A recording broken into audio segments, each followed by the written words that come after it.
Bonjour, si vous voulez bien éduquer votre enfant, il faut tout d'abord savoir à quelle période vous avez plus d'influence sur lui. L'espace-temps le plus probant c'est entre 0 et 8 ans. Pendant cette période la conscience se développe au fur et à mesure que l'enfant observe les réactions des adultes et ne sera pleinement acquise que vers 7 ou 8 ans. Le cerveau inconscient est donc le seul aux commandes, celui-ci est comme un enregistreur qui mémorise toutes nos expériences, et l'enfant ne fait pas la différence entre le bien et le mal, le positif et le négatif, c'est la réaction de son entourage proche qui lui permet de le savoir. Durant cette période on peut lui inculquer une bonne éducation, et pas seulement on peut même l'aider à avoir une belle vie, un bon avenir sans complications, on peut lui transmettre le goût de la réussite, en lui épargnant les mauvaises croyances et les sentiments négatifs. Soyez prudent pendant cette période fragile, faites attention de ne pas lui léguer des idées et des sentiments nuisibles.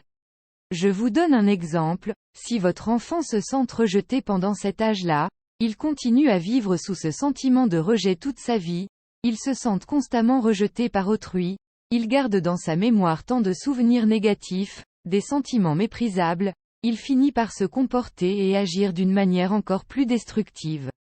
Malgré que le temps et les circonstances ne sont plus les mêmes, les effets qui ont été enregistrés autrefois dans son cerveau remontent le temps vers son présent pour le faire vivre les mêmes émotions qu'auparavant.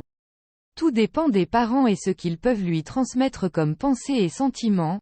Si vous ne faites rien pendant ce temps-là vous ne pouvez rien faire après, car une fois la conscience est développée vous aurez du mal à l'éduquer, ce que font la plupart des parents malheureusement. Ce sujet est un extrait de livre La psychologie des malfaiteurs, une histoire vraie basée sur des faits réels, et l'auteur parle en connaissance de cause. Vous trouvez le lien dans la description. Si vous avez des questions à lui poser surtout n'hésitez pas, il vous répond avec grand plaisir. Merci de m'avoir écouté, bonne journée et à bientôt.